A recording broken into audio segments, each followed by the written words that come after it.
Welcome uli sa lahat ng nagmamahal kay Tatay Digong. Alam nyo ba na naginip ako na si Tatay Digong ay makakalabas bago makatapos ang buwan ng April, makakauwi ng Pilipinas, guys.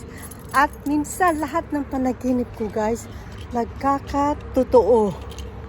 Kaya magkakatotoo yan na si Tatay Digong PRRD uuwi na ng Pilipinas, guys. Kaya mag-happy tayo dahil ang pinakamamahal ng Pilipinas na naging Pangulo ay uuwi ngayon.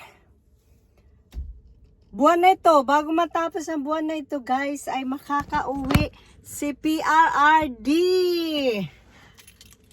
Alam niyo, guys, wala pa akong panaginip na hindi nagkatotoo.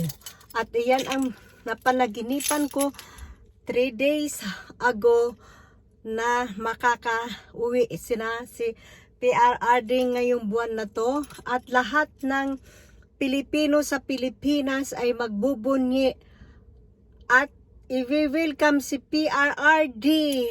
So guys, that's all for today, guys. At pag hindi nagkatotoo, guys, yung aking panaginip ngayong buwan na to na makakauwi si PRRD, pag hindi yan nagkakatotoo, i-bash nyo ako, i-save nyo tong video na to.